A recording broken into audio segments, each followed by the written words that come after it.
already be off to work. His mother's screams strike a new, fiercer pitch, jarring his eyes back open. This scream is followed by a kind of guttural moan, and then nothing. The boy lies on his back, his eyes wide open, feeling the wetness from the tears flowing down his smooth cheeks. Even in all his despair, he's a little surprised because the tears dry up as fast as they pour out of his eyes. The heat has become that intense, the flames that close. Suddenly, the figure of a man appears in his doorway. It's the boy's father. "We have to get the hell out of here, Reece!" his father shouts in between lung-choking coughs. "Dad!" Reece cries above the roar of a flame that is eating away the walls.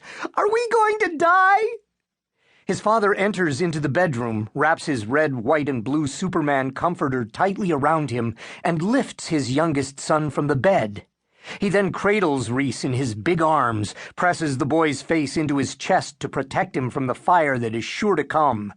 "Listen to me, Reece," his father says.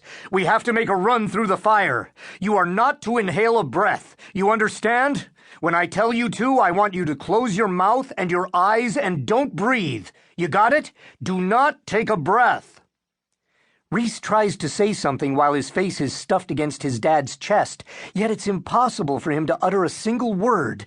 But then what difference does it make? He's far too afraid to speak anyway. Turning for the door, his father grips him so tightly Reece feels like his bones might break. "Ready?" his father shouts above the roar of the flame. "Close your eyes and your mouth. Do it now." Reece does it. At the same time, he feels himself being propelled out the open bedroom door, then down a hallway that is hellishly hot and deafeningly loud. He feels as if he's being tossed into a furnace. The iron door slammed shut behind him.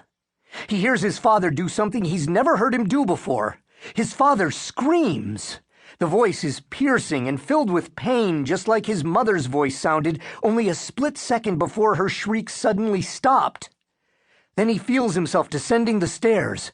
Still clutched in his father's arms, he's falling fast until he feels his father's feet land square and flat onto the stone vestibule floor. The front door is wrenched open and slammed against the interior brick wall, the big opaque glass panel embedded inside it shattering into a million pieces, and just like that, a wave of cool air slaps his exposed head, along with the small portion of his face that's no longer stuffed into his father's chest. His father runs out onto the lawn with Reece now bouncing in his arms until he drops the boy onto the damp lawn and begins roughly rolling him back and forth, as if they are playing a summertime game of roll down the hill on your side. But this is not a game. It doesn't take long for Reece to realize his comforter is on fire, and if it should burn through the fabric, it will scorch his skin. All it takes for the fire to go out is a couple of rolls on the dew-soaked lawn. "Breathe now, boy," his father says from down on his knees, his voice having gone from panicked and loud to an exasperated whisper. "Breathe." Reece opens his eyes and inhales a mouthful of sweet night air. But the sweetness lasts only as long as it takes his eyes to focus on a house that is entirely engulfed in red-orange flame. Emerging from out of the darkness now is a team of firemen who carry hoses and axes. Their faces are covered by translucent oxygen masks, their thick shoulders bearing the weight of heavy oxygen tanks.